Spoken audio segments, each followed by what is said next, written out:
Una nota manuscrita en un trozo de papel conduciría a la policía al lugar del crimen y a 2 años de investigación para encontrar al asesino. En el transcurso, otra mujer moriría y 3 familias quedarían desgarradas para siempre. ¿Por qué lo hizo? ¿Cómo pudo hacer eso? Cuanto más intentábamos averiguar quién era ella, menos información conseguíamos. El potencial de una prueba específica para demostrar que una persona es la responsable y no otra es muy concreto. De verdad no teníamos ni idea de quién podía haber sido el delincuente. En ese momento estuve convencida de que debía dar parte a la policía. La verdad, no encuentro palabras para describir lo mal que te hace sentir. Es una sensación horrible. La pregunta que nos hacíamos era, ¿el delincuente estaba siguiendo la investigación policial? Yo solo quería saber quién la había matado y qué aspecto tenía el asesino. Creo que este va a ser un caso sospechoso.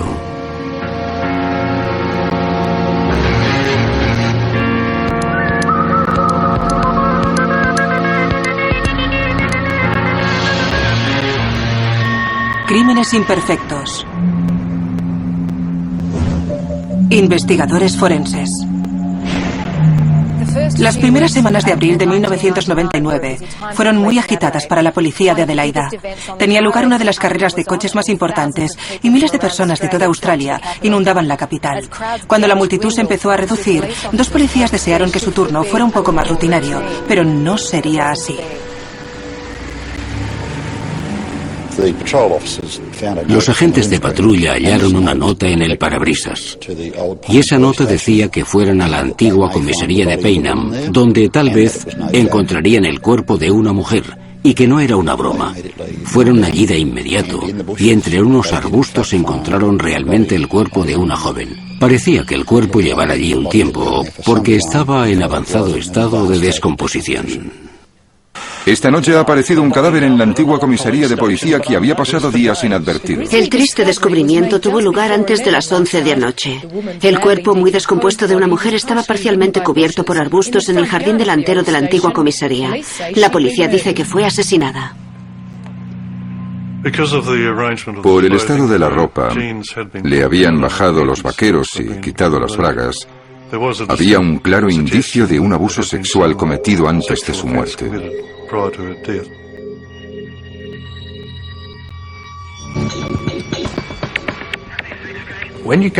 Cuando acude a una escena, fundamentalmente lo que la policía quiere saber es la manera de la muerte. Y cuando vi ese caso, se hizo evidente de inmediato que trataban con un homicidio con agresión sexual por detrás.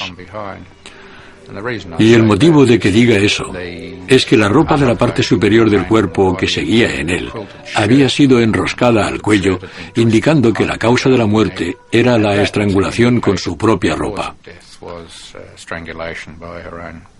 Estrangulación por ligadura. Aparte de la forma en que murió, la policía necesitaba respuestas a otras 2 importantes preguntas. ¿Quién era la víctima? Y si podrían estimar cuándo había muerto. Los patólogos son muy buenos identificando intervalos desde la muerte en las primeras 24 horas. Pero en este caso, la muerte había ocurrido evidentemente mucho antes.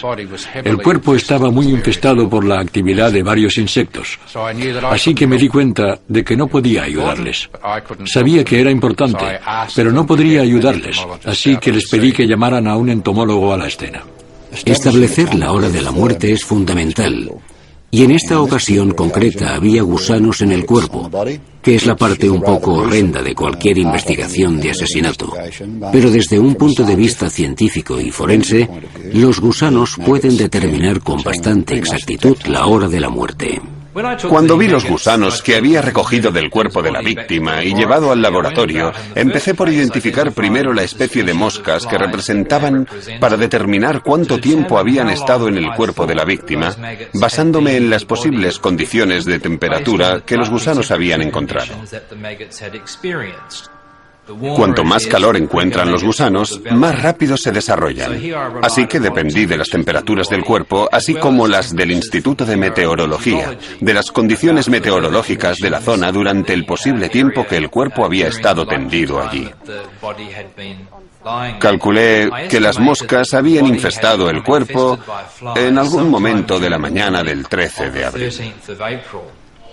Eso significaba que la víctima había sido asesinada la noche anterior, el lunes 12 de abril, unos 5 días antes de que hallaran el cuerpo. Con respecto a quién era la fallecida, no tenía efectos personales. No sabíamos más que el hecho de que era evidentemente una adulta joven de cabello rubio.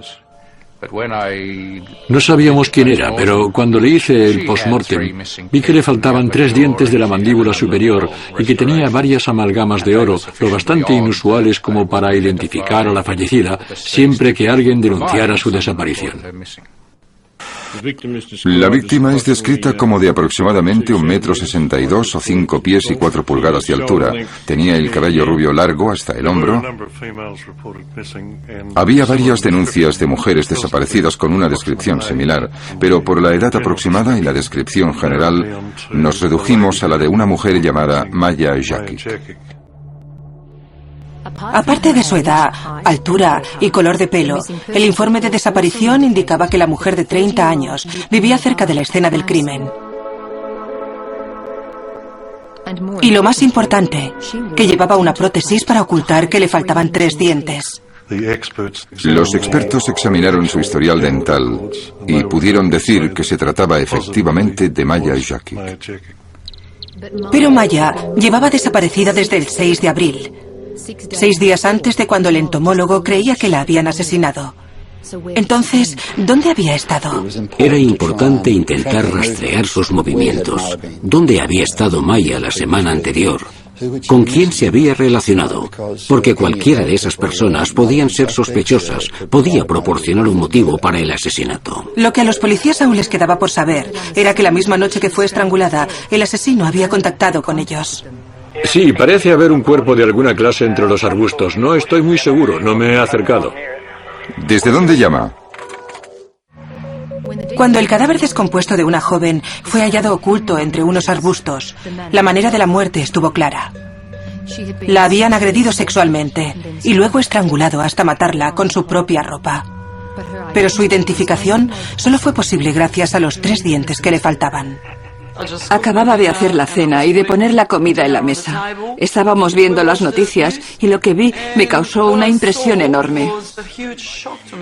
El cuerpo de Maya Jakic fue encontrado la noche del sábado después de que alguien dejara una nota en el parabrisas de un coche patrulla ante la comisaría de Norwood. No podía creerlo.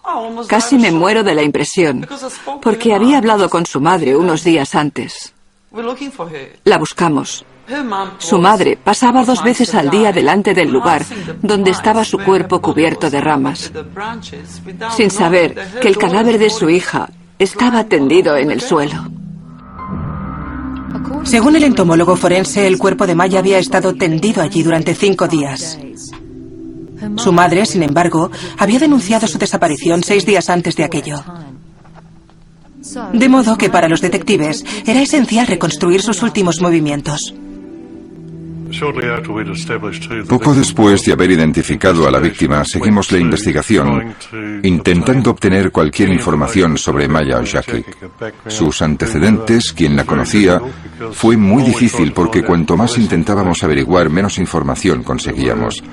Había docenas de personas que la conocían, pero cuando preguntábamos cómo era ella de verdad o qué sabían de ella, en realidad no sabían nada. Y toda la información que obtuvimos fue que se paseaba entre Glen Elk, la ciudad, y su casa casi a todas las horas del día y de la noche. Maya era muy conocida por los propietarios del centro comercial Marden, donde hasta hacía casi un mes la habían visto casi cada día. Ellos hablaron de una chica callada pero educada y siempre muy reservada. No sé exactamente qué hacía por aquí, pero creo que solo una vez en los últimos 10 meses la vi con un amigo. Ella no tenía muchas amistades. Yo era como su último recurso para todo. No se relacionaba mucho con otras personas. En el fondo creo que era una solitaria. Creo que tal vez tuviera una pequeña depresión o algo y no quería hablar de ello. Yo solía llamarla. Le decía, Maya, habla conmigo. Pero no quería hablar. Yo solo quería saber quién la había matado y qué aspecto tenía el asesino. ¿Cómo alguien pudo hacer algo así? De momento, la identidad del asesino y los últimos días de Maya seguían siendo un misterio. En la nota del coche patrulla no había huellas dactilares. Los investigadores esperaban que la autopsia les condujera a un sospechoso. Lo más importante para resolver un homicidio con agresión sexual actualmente es el banco de datos de ADN. Con la tecnología genética, el potencial de una prueba específica para demostrar que una persona y no otra es la responsable es muy concreto. Así que nuestras expectativas, al menos en ese momento, estaban en que pudiésemos hallar fluido seminal, o pelos, o fibras, o cualquier otro vestigio de prueba de contacto. Pero todos los hisopos y frotis que yo había recopilado en el postmortem resultaron negativos. No se halló ningún ADN. En otras palabras, no se identificó ningún fluido seminal. Los motivos para eso pueden ser muchos y variados. Tal vez no hubiese habido contacto sexual, aunque sospechábamos que era poco probable que fuese el caso, pero tal vez el avanzado estado de descomposición pudo influir en aquello. En fin, el resultado es que no pudimos obtener ningún ADN. El asesino parecía no haber dejado ningún rastro. Podía ser cualquiera y estar en cualquier parte. Y en el momento del asesinato, en la ciudad había una carrera. Va a tener un álgido recibimiento. ¡Miren cómo acelera! Craig Lowndes gana la primera etapa de la Adelaida 500. La gran fiesta de la carrera Adelaida atrajo gente de toda Australia, incluso de todo el mundo. Era la frenética carrera de la serie V8 que una multitud había venido a ver. Aquí tienen el programa. El ambiente es electrizante. Así que eso complicó la investigación, puesto que en realidad no teníamos ni idea de quién había sido el asesino. Y de pronto, un gran avance. La policía supo que había habido una llamada a emergencias la noche que el entomólogo creía que Maya había sido asesinada. ¿Emergencias, dígame? Hola. ¿Hola?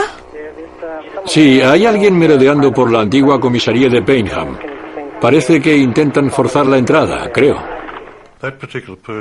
Esa persona concreta fue muy importante para la investigación, porque desde luego sabía o había visto algo.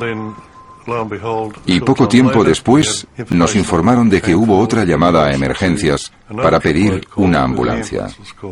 Servicio de ambulancias. Acabo de pasar por la antigua comisaría de Payneham y parece haber un cuerpo de alguna clase entre los arbustos. No estoy seguro, no me he acercado. Esa llamada también se hizo la noche del lunes. No me he acercado. Está junto a la carretera de Payneham. En ambas ocasiones, la policía y los paramédicos fueron a la comisaría mencionada por el informante. Pero no había indicios de allanamiento ni cuerpo alguno, y las llamadas se desestimaron como bromas. 5 días después apareció la nota y, por suerte, no fueron a la antigua comisaría, sino que vinieron aquí, a la antigua base de coches patrulla, donde encontraron el cuerpo de Maya entre los arbustos. Creo que nos quedaron pocas dudas después de enterarnos de la existencia de esas llamadas a emergencias, que ellas y la nota provenían todas de una misma persona, y consideramos muy improbable que esa persona fuera un espectador inocente. Sospechamos que esa persona era, de hecho, el asesino.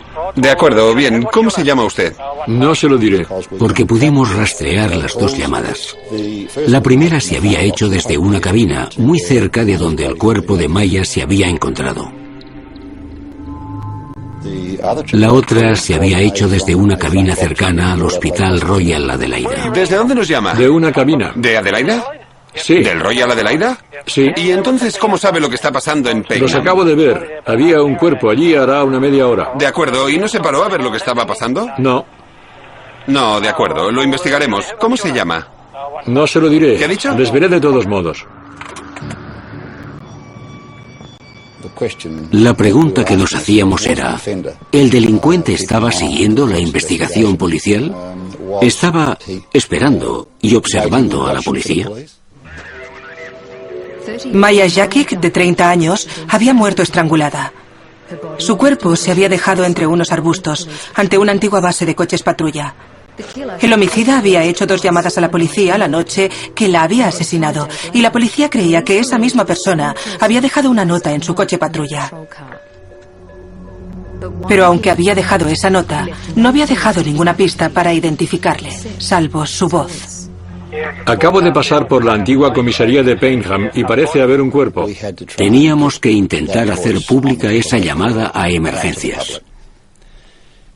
Era la primera vez que lo haríamos, hacer pública una llamada del servicio de emergencias, pero en esa ocasión era tan importante que lo creímos el proceder correcto. Estas son las noticias de las 7, con Graham Goodings y Jane Doyle.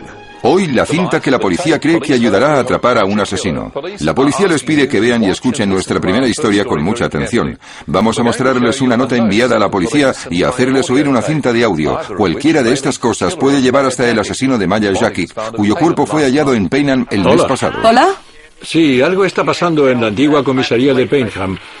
Parece ser que intentan forzar la entrada, creo. La policía cree que la voz de ese hombre es una pista decisiva para el caso de Maya Jakic.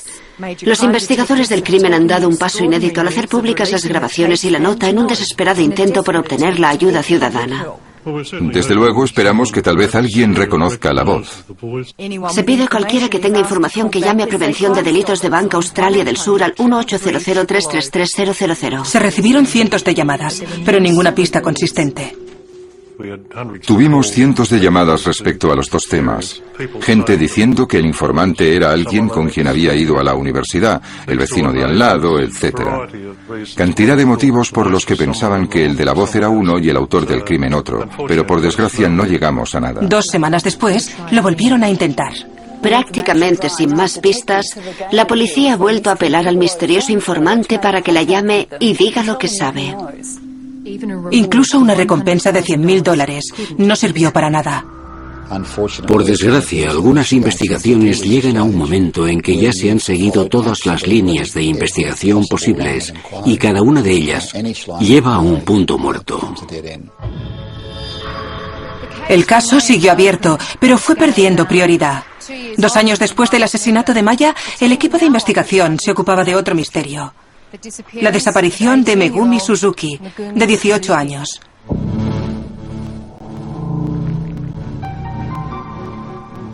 Megumi había dejado la residencia universitaria el viernes 3 de agosto a las 7:41 de la mañana. Había ido a la facultad y el vídeo de seguridad la mostraba marchándose a las 3:08 de la tarde. Nuestras primeras informaciones fueron que la última vez que se había visto a Megumi había sido el viernes por la tarde en el centro comercial Randall, tomando café con unas amigas. Y la última persona con la que habló dijo creer que Megumi iba a ir a la calle Grenville a tomar el autobús para ir al lugar donde estaba viviendo.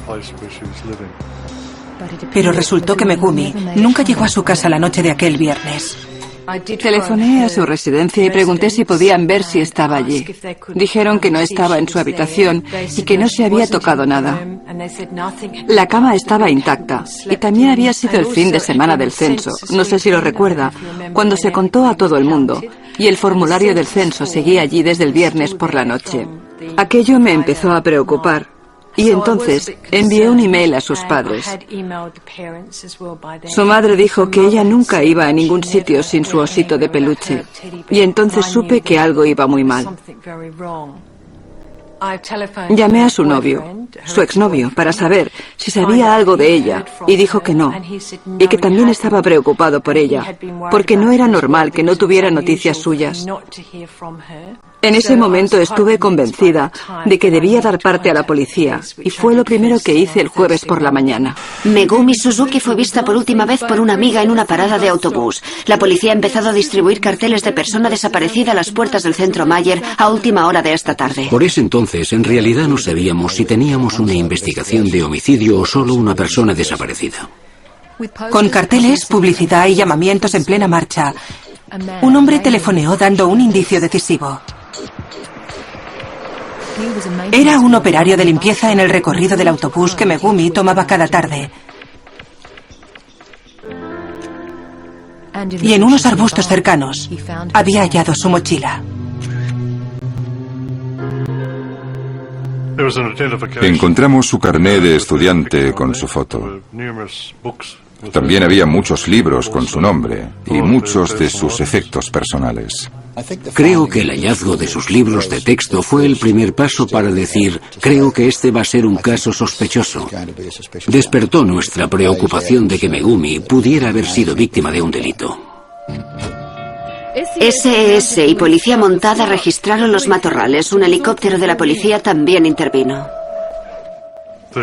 Faltaban algunos de sus efectos personales y uno de ellos era su teléfono móvil.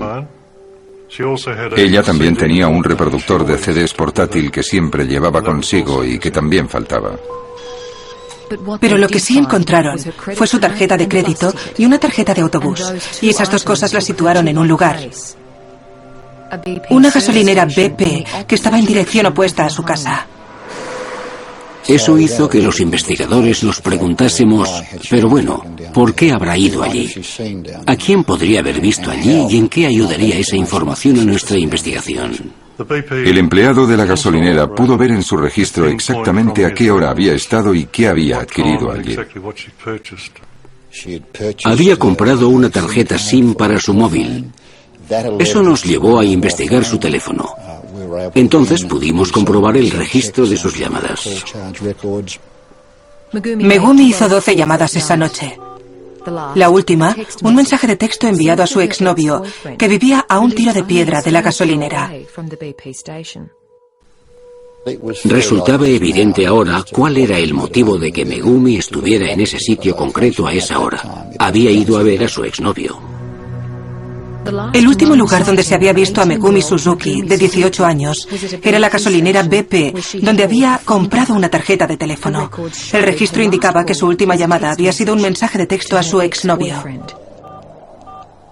En ese momento averiguamos que él vivía muy cerca de la gasolinera BP.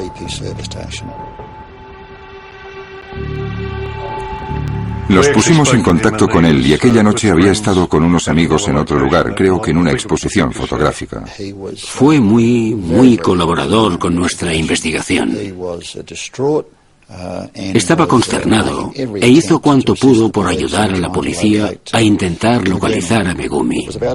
Como una semana después contactó con la policía para darle una prenda de ropa interior, concretamente unas bragas que podían pertenecer a Megumi.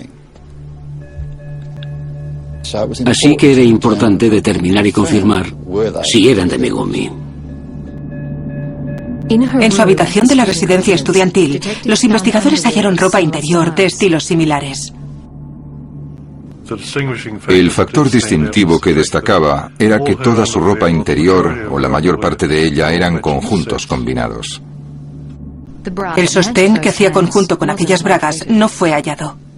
Pero en las subsecuentes pruebas forenses pudimos obtener una coincidencia de ADN que confirmó que la prenda era suya.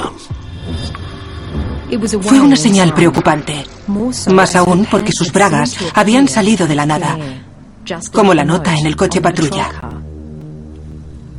Era intrigante cómo esas bragas habían aparecido. ¿Fueron colocadas allí? ¿Las trajo volando el viento?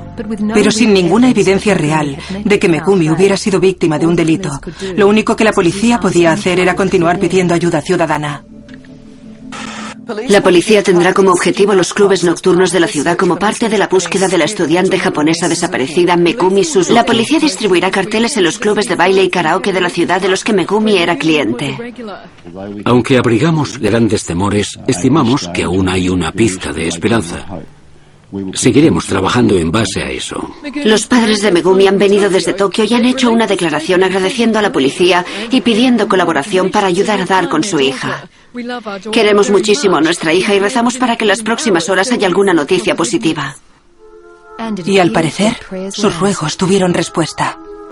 Un testigo y su esposa afirman haber estado a pocos metros de la estudiante desaparecida a las puertas del Hotel Arcabar a las 11:30 de esta mañana. Una docena de coches patrulla acudieron a la zona. Las calles que rodean la reserva Howard Florey han sido acordonadas y patrullas de uniformados y la unidad canina han registrado casas e interrogado a los residentes.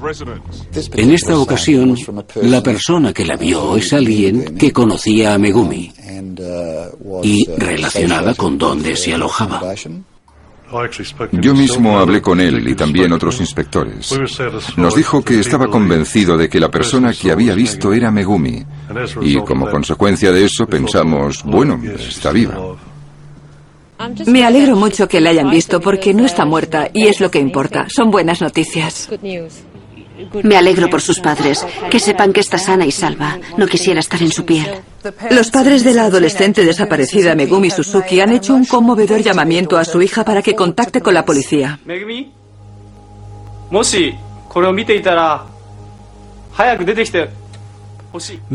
Megumi, si ves esto, por favor, comunícate lo antes posible. Papá y mamá no pueden dormir.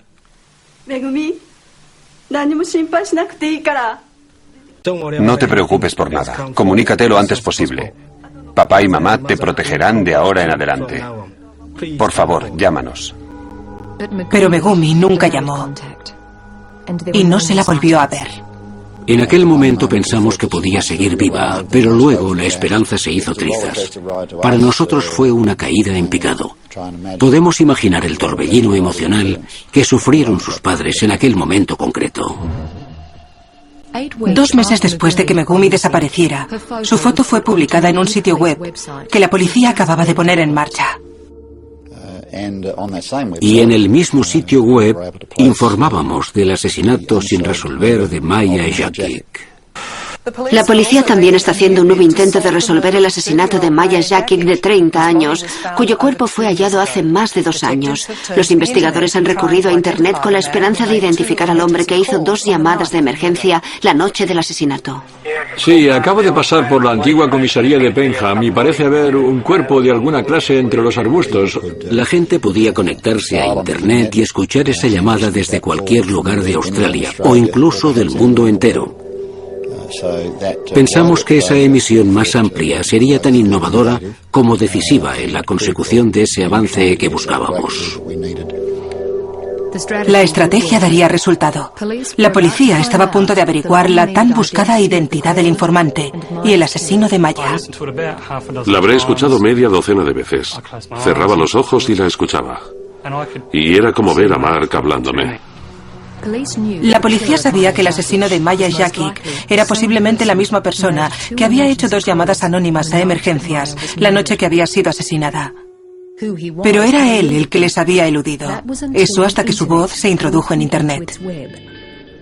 La siguiente es la voz grabada de un hombre que llamó a emergencias de la policía y la ambulancia en la noche de...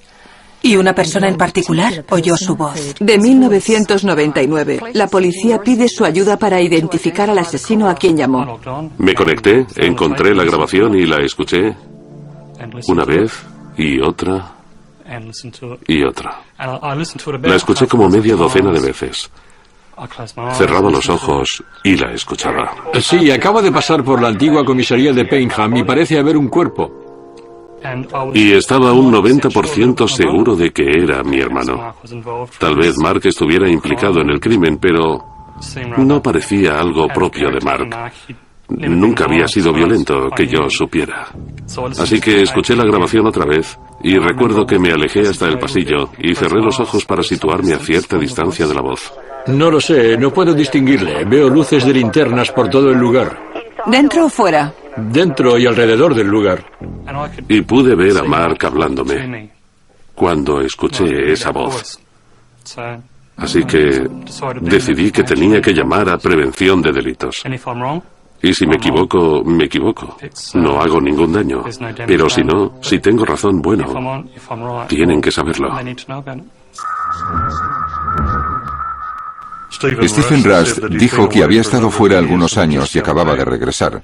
Había visto la publicidad y había oído la voz. Sí, hay alguien merodeando por la antigua comisaría de Paynham. Y vi el dilema por el que estaba pasando porque estaba identificando aquella voz como la de su hermano, Mark Rust. Mark Rust, desde luego, nos era conocido. Teníamos su nombre en los archivos por delitos sexuales menores. Fue una sensación bastante escalofriante pensar que quizá Mark se había pasado de la raya, porque durante mucho tiempo había tenido problemas con la policía. Había ido a la cárcel y salido con la condicional. La familia sabía que poco a poco estaba empeorando más y más y que con el tiempo haría algo realmente malo y pasaría en la cárcel el resto de su vida. Pero al mismo tiempo abrigábamos la esperanza de que no fuera por ahí. Así que cuando fue más o menos seguro que Mark estaba implicado en eso, fue una sensación desagradable. Me quedó un sabor desagradable. Aunque la policía estaba convencida de que quien llamó a emergencias era Mark Rust, eso no bastaba para arrestarle. También tendrían que demostrar que la letra de la nota dejada en el coche patrulla era la suya, y Stephen Rust les proporcionó una carta de su hermano para que la escotejaran. Nuestra tarea era examinar la letra y ver si habían sido escritas por la misma persona. Uno de los rasgos más destacables era la doble rayita en la T, una característica tanto de la carta de muestra como de la nota en cuestión. Otra característica era la forma en que las letras se espaciaban en las palabras. Por ejemplo, en la palabra good, estaban muy pegadas, superpuestas. Y todas las palabras, en especial aquellas comparables directamente, palabras como de y of, tenían un aspecto muy similar. En general, cada letra, cada una de las que se podían comparar directamente, mostraban muchas similitudes tanto en su forma como en su aspecto. Estaba convencido de que la misma persona había escrito tanto la nota encontrada en el coche patrulla como la carta de muestra. Entonces, tras evaluar todas las pruebas, comprobamos que teníamos un caso razonablemente seguro, y la consecuencia de eso fue que los inspectores salieron a realizar el arresto. Un hombre de 37 años ha sido arrestado y acusado del asesinato de Maya Jakic 2 años después de su muerte. Ayer, a última hora de la tarde en Port Augusta, los detectives arrestaron y acusaron a un hombre. A Mark le encontraron en la cárcel. Sus delitos sexuales menores habían acabado en una violación y cumplía prisión provisional en una cárcel a unos 300 kilómetros de donde Maya fue asesinada. La policía no cree que existiese ninguna relación entre la señorita Jakic y el acusado. La policía se ha comunicado con los padres de ella en Croacia y dicen estar muy satisfechos con el arresto. Poco después de presentarse cargos contra Rust y enviarle de regreso a la cárcel de Port Augusta, obviamente necesitó a alguien en quien confiar, porque posiblemente le asustara haber sido arrestado. El resultado fue que un confidente nos llamó para darnos una información muy valiosa. Mark había mantenido silencio cuando se le había interrogado y luego acusado del asesinato de Maya. Pero en la cárcel, la historia fue diferente.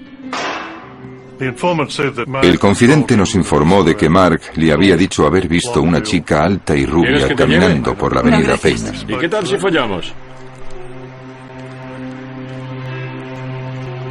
Que había hablado con ella, había seguido un forcejeo y que la había empujado a los matorrales donde había tenido sexo con ella y la había acabado estrangulando. Pero lo que el confidente dijo a continuación fue totalmente inesperado. Como resultado, tuvimos que movernos deprisa y registrar la celda de Mark Rust y sus pertenencias. Lo que buscaron y encontraron era un reproductor de CDs. Un reproductor similar en forma y color al que la universitaria desaparecida Megumi Suzuki llevaba el día de su desaparición. Contactamos con su madre en Japón y estuvo en condiciones de conseguirnos toda la documentación necesaria para localizar la venta y el número de serie del reproductor del fabricante japonés. Por supuesto, encontrar a Rust en posesión de algunos efectos de Megumi no significaba en sí mismo que hubiese cometido un asesinato. Así que aunque era algo importante, el equipo de investigadores aún tenía mucho más trabajo que hacer. Mark Rust, de 37 años, había sido arrestado y acusado del asesinato de Maya Jakic. Su hermano había identificado su voz como la del hombre que había llamado a emergencias, y una muestra de su escritura coincidió exactamente con la de la nota dejada en un coche policial. Ahora Mark era sospechoso del asesinato de Megumi Suzuki, de 18 años. El reproductor de CDs de esta había sido hallado en su celda, gracias a un confidente que llamó a la policía. El confidente también dijo en relación con Suzuki que él la había abordado.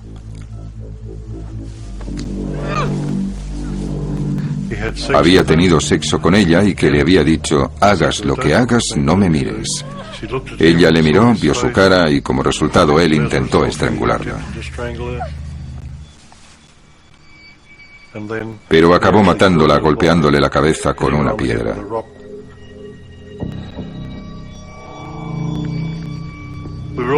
También nos dijo que Megumi había sido asesinada en un terreno vacío. Y que allí él había quemado ropa o algo así. Como resultado de la información regresamos a la gasolinera BP y justo enfrente había un solar vacío. Hicimos un registro del lugar y encontramos el lugar del fuego. Y llamaron al cuerpo de bomberos, que confirmó que allí habían extinguido un pequeño fuego la misma noche que Megumi había desaparecido. Cerca del fuego hallamos una piedra que posiblemente había podido usarse en el asesinato. Encontramos trocitos de ropa quemada y unas pulseras, y sabíamos que eran adornos que Megumi Suzuki había llevado. Pero el cuerpo de Megumi aún debía ser encontrado. La única pista del confidente era que Mark Rust la había arrojado a un contenedor industrial. Peinamos la zona basándonos en algunas indicaciones que recibimos y por fin hallamos el contenedor en la parte de atrás de unos locales de la avenida Goodwood. Las pruebas circunstanciales contra Mark Rust se acumulaban, pero antes de poder hacer un arresto, los investigadores debían estar totalmente seguros de que este era el contenedor donde Mark había lanzado el cuerpo de Megumi tras haberla matado, y acudieron a la familia de Rust por ayuda. Aquello debió ser un enorme dilema para ellos. Ayudar a la policía a determinar y dejar claro si Mark Rust era responsable de aquello. Aún así nos proporcionaron ayuda y se pudo confirmar que el contenedor tenía el logo de un hipopótamo a un lado. El contenedor que estábamos buscando tenía unas señales similares y esa fue la pista final que necesitábamos para tener una causa probable para detener a Rust. Me había conmocionado saber lo de Maya Jakic, porque era algo caído del cielo. Y es algo que, bueno, te deja hecho trizas. Y luego, cuando Jerry nos contó lo de Megumi Suzuki, de repente todo encajaba perfectamente con lo que Mark había estado haciendo, así que lo creí prácticamente enseguida. El cuerpo de Megumi no ha sido hallado, pero según se cree pudieron arrojarlo en un contenedor industrial y luego al vertedero de Winfield. Hemos rezado porque nuestra hija estuviera viva en todo momento durante los últimos 3 meses. Pero esta semana nos dieron la noticia más triste que podíamos haber recibido. Cuando los padres llegaron a Australia, Jerry Feltus les llevó al vertedero y evidentemente creo que fue un momento muy traumático para ellos. Estar junto a ese montón de basura sabiendo que en algún lugar, entre literalmente cientos de toneladas de desechos, estaba el cuerpo de su hija. Así que, desde luego, nos sentimos obligados a tratar de hacer todo lo posible por recuperar el cuerpo de Megumi, y ese fue nuestro siguiente reto. Pero antes, en el vertedero de Winfield, ha dado comienzo la triste búsqueda de Megumi Suzuki, estudiante japonesa de 18 años asesinada. Megumi había sido arrojada al vertedero casi 4 meses antes, de modo que hubo que retirar numerosas capas de fardos de basura hasta que el nivel en que creían que se hallaría fue alcanzado. Luego, esos fardos fueron abiertos y registrados. Tuvimos que examinar fardo por fardo. Buscábamos cosas relacionadas con aquellas fechas concretas, periódicos, facturas, cualquier cosa con fecha para estar seguros de que estábamos en la zona correcta. Lo registramos todo intentando dar con cosas que nos pusieran en la pista correcta. Y después de 11 días de remover decenas de miles de toneladas de basura, llegaron al punto exacto y el cuerpo de Megumi fue encontrado. Fue una mezcla de alivio y de pena, de pensar que alguien hubiera tenido una muerte tan prematura. Por la forma en que Megumi fue asesinada y luego su cuerpo arrojado en el lugar donde fue arrojado, fue tremendamente horrible. Lo increíble al encontrar el cuerpo de Megumi fue que aún conservaba las botas puestas, aún tenía su ropa, y el sostén que llevaba hacía juego con las bragas que su exnovio había encontrado en el callejón meses antes, cerca de aquel solar vacío. Nos ha aliviado que nuestra hija fuese encontrada gracias a los esfuerzos de todos los que intervinieron en su búsqueda. Somos conscientes de que fue una tarea muy difícil considerando las circunstancias. No es exagerado decir que ha sido un milagro encontrarla tan rápido. Pero la confesión de Rush de haber asesinado a Megumi no llegó rápidamente. Se reafirmó en su inocencia, igual que por el asesinato de Maya Jakic. Pero luego, exactamente un año después de hallarse el cuerpo de Megumi, cambió su declaración. Ha habido una gran novedad respecto al asesinato de la estudiante japonesa Megumi Suzuki. Un hombre de 37 años de las afueras de la ciudad se ha confesado culpable. Sé que lo hiciste tú. Y tú lo sabes. Y tienes que confesarlo para que no se monte un juicio enorme y esas pobres familias tengan que pasar por todo ese espanto. Y para que todos podamos superar esto lo mejor que podamos y ponerle un fin en la vida de todos. 6 meses después, Mark Rust también confesó el asesinato de Maya el 12 de abril de 1999. Las familias de 2 jóvenes brutalmente asesinadas por un homicida han dado un conmovedor testimonio de lo que supuso perder a sus seres queridos. En nombre de las familias, sus amigos han hecho un desgarrador relato de cómo los asesinatos habían destrozado docenas de vidas. Fushi Simpson describió la angustia de la familia Suzuki citando palabras de la madre de Megumi. Enloquezco al pensar que fue tratada como basura. Ida Gregov relató los pensamientos de Jagoda, la madre de Maya. ¿Por qué alguien querría matar a Maya como un pajarillo inocente y cubrirla con ramas y cubrir su horrendo crimen? Lo hice de todo corazón. Llamé a la madre de Maya y le dije, he hecho esto, he hablado en su nombre. Y he visto al asesino y se ha terminado. Le dije, se acabó. Mark Rust fue condenado a cadena perpetua por ambos crímenes sin posibilidad de apelar a la condicional. El juez dijo que este hombre de 39 años era incapaz de controlar su apetito sexual y estaría encerrado hasta nueva orden. Te preguntas por qué lo hizo. ¿Cómo pudo hacerlo? Porque todos crecimos juntos en la misma casa. Es emocionalmente demoledor darte cuenta de que alguien tan próximo, un familiar cercano, pueda cometer un crimen como ese. Es realmente demoledor.